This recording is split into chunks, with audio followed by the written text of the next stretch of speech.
नमस्कार प्यारे बच्चों, विज्ञान क्लासेस के आपके अपने YouTube चैनल विज्ञान क्लासेस 2.0 में आपका हार्दिक स्वागत करता हूं। मैं हूं आदित्य पंडित, द फिजिक्स फैकल्टी ऑफ विज्ञान क्लासेस। प्यारे बच्चों, तो प्यारे बच्चों, हम कर रहे हैं जो अंतिम समय की जो तैयारियां है, जो कि आपका जो कोई सा पेपर हो उसके अंदर जो इम्पोर्टेंट जो क्वेश्चन है, जो इम्पोर्टेंट जो क्वेश्चन के रिगार्डिंग जो फॉर्मूलाज है वो हम पहले कंप्लीट कर रहे हैं।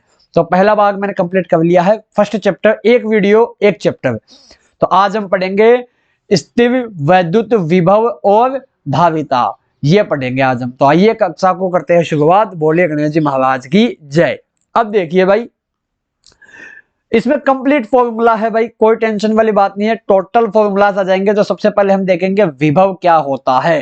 देखो, विभव होता है कि एकांक आवेश को लाने, किसी निश्चित बिंदु पर लाने में किया गया कार्य क्या कहलाता है? आपका विभव कहलाता है। और वैसे अगर बात की जाए ना, तो विभव तो एग्जिस्ट ही नहीं करता। करता क्या है? एग्जिस्ट विभवांतर करता है, एग्जिस्ट करता है विभवांतर। तो चलिए कि किसी दूसरे पॉइंट से, जैसे मान लो कि यहाँ पे कोई बी पॉइंट है और यहाँ पे कोई ए पॉइंट है, तो यहां से यहां तक लाने में, टेस्ट चार्ज को लाने में किया गया जो कार्य है वो क्या कहलाता है? आपका विभवांतर कहलाता है। डेल्टा वी बराबर हो जाएगा W/Q0। चलिए भाई, अच्छा ये Q0 क्या है? ये हम एकांक परीक्षण अवश्य लेते हैं, जिससे हमें मालूम चलता है कि हाँ, ये यहाँ पर ऐसा कोई क्षेत्र है या ऐसा कोई विद्युत क्षेत्र है। ठीक है, अब आगे देखिए, अब किया गया कार्य भाई हम सभी जानते हैं कि W बराबर क्या होता है। अब यहां से यदि आप W निकालोगे तो ये Q इधर गुणा हो जाएगा, बिल्कुल हो जाएगा। या यहां से देखो, अगर ये Q को मैं इधर गुणा कर दूं तो W बराबर Q0 डेल्टा V हो जाएगा। तो यहाँ पे किया गया कार्य का फॉर्मूला हमारे पास आ गया। अगर वेग हमें निकालना है तो वेग हम सभी जानते हैं कि ध्रुवीय बटा समय होता है, और एक बहुत ही छोटे से प्रोसेस से ये V का मान निकल के आता है। तो आप इन सूत्रों को रट लोगे तो आपके आराम से कहीं भी दिक्कत नहीं आएगी।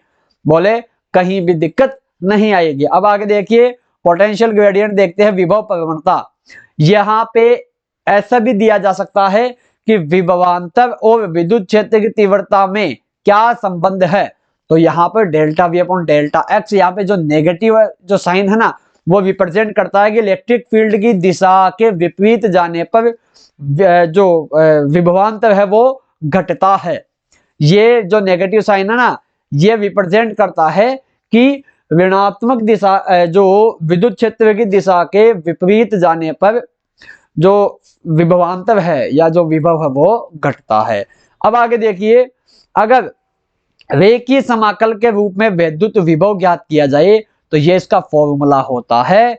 जहां से इनफाइनाइट से किसी आर पॉइंट पे आप क्या लेके आए हो, किसी आर पॉइंट पे आप ले आए हो, कोई जैसे कोई एक निर्देशांक हो गया या कोई एक किसी मूल बिंदु से दूरी हो गई, और ये इलेक्ट्रिक फील्ड का आपको फॉर्मूला दे दिया जाएगा या कोई एक इक्वेशन दे दिया जाएगा। जैसे मान लो आपको ये दे दिया कि R² + 1 है। अब आपको क्या निकालना है? यहाँ से कंप्लीट आपको विभव निकालना है। तो आप इसका इंटीग्रेशन करोगे, then you will get your शानदार आंसर। अब आगे देखिए भाई, बिंदु आवेश के कारण। अब देखो, बिंदुवत आवेश के कारण विद्युत विभव क्या होता है? वो होता है KQ/R। ध्यान रखना, वो R² विद्युत क्षेत्र की तीव्रता होती है, ये KQ/ केवल और केवल R है। क्या है? R। चलिए भाई आगे देखिए, विद्युत द्विध्रुव के कारण विभव हम निकालेंगे। वैसे जिसका फॉर्मूला ये होता है कि KP cos थीटा बटा R²। अच्छा, ये तो फॉर्मूला इसका नहीं होता है, आई थिंक मैंने गलत बता दिया आपको। चलो कोई बात नहीं, कोई बात नहीं, लेकिन उस पर भी आ जाएंगे हम।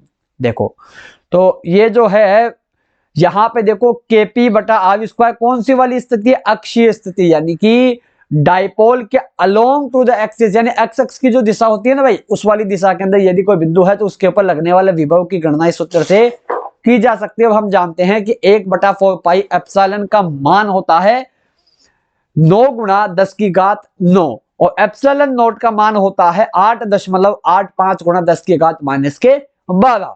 अब देखिए, स्थिर वैद्युत स्थितिज ऊर्जा का जो फॉर्मूला है वो है KQ1 Q2/R। This is the okay formula. Now we are moving ahead.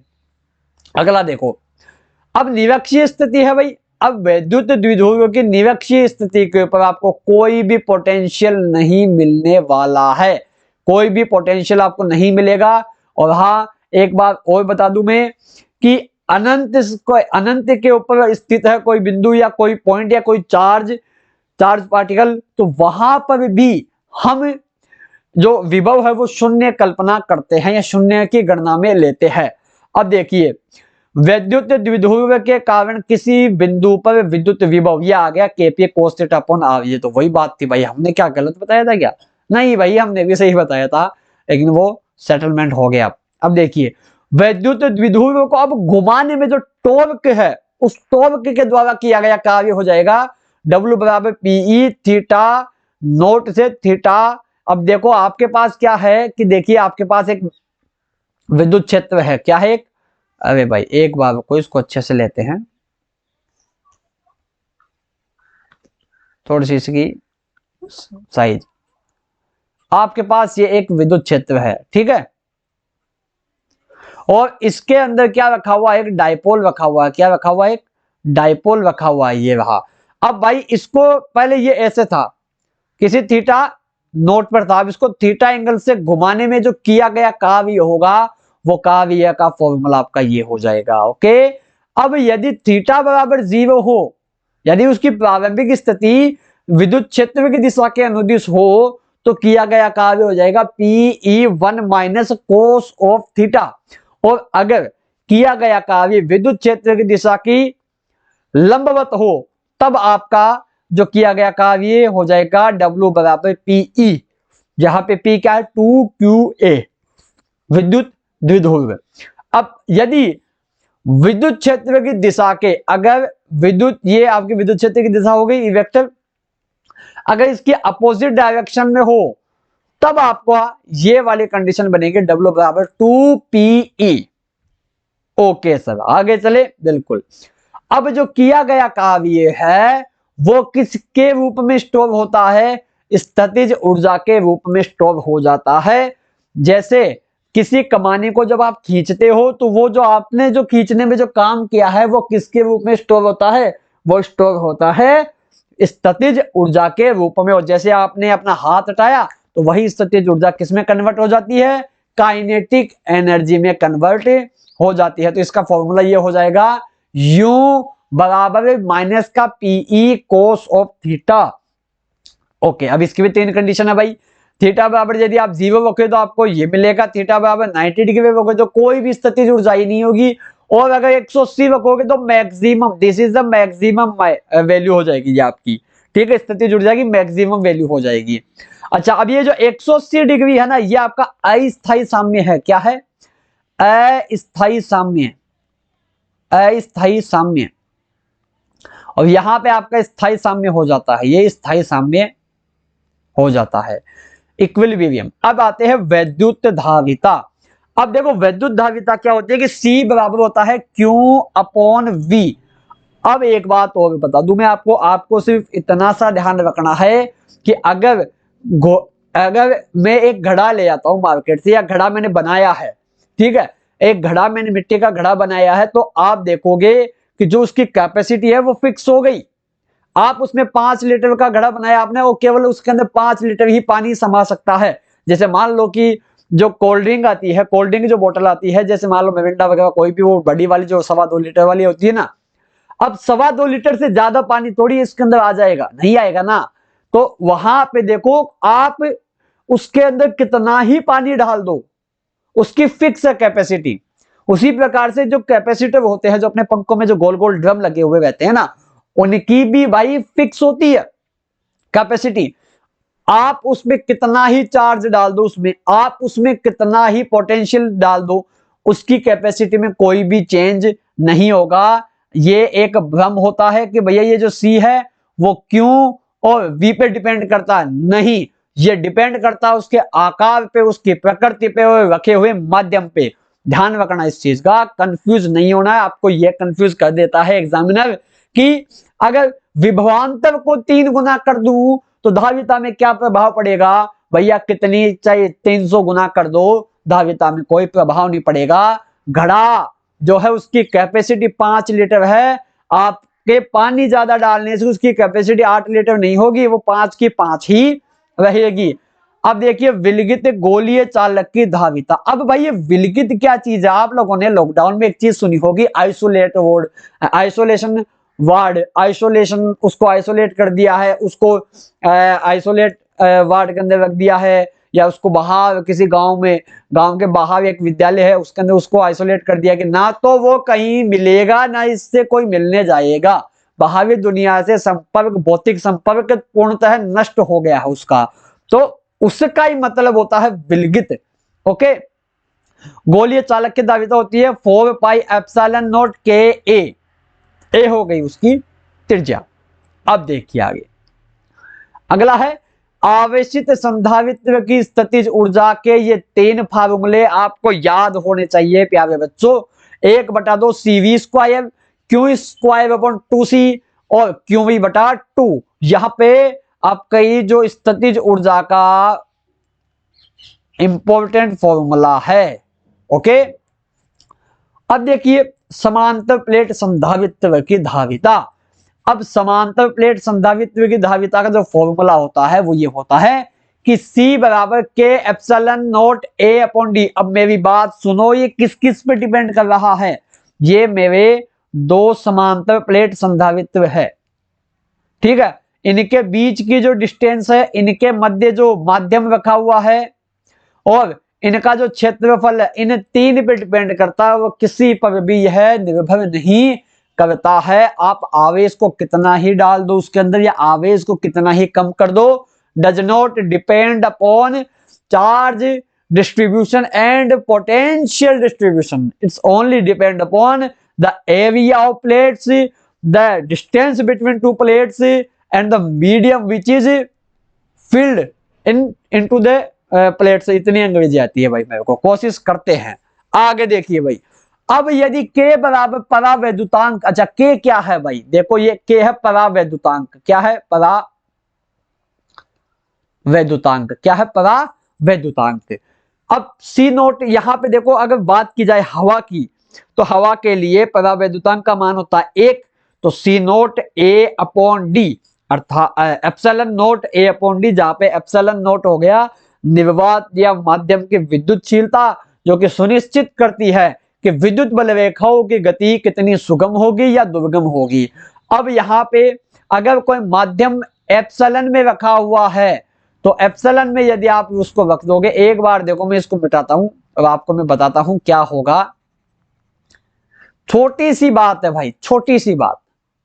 देखो अब एप्सिलॉन माध्यम के अंदर आपने इसको रखा, तो देखिए, तो C बराबर एप्सिलॉन A बटा D।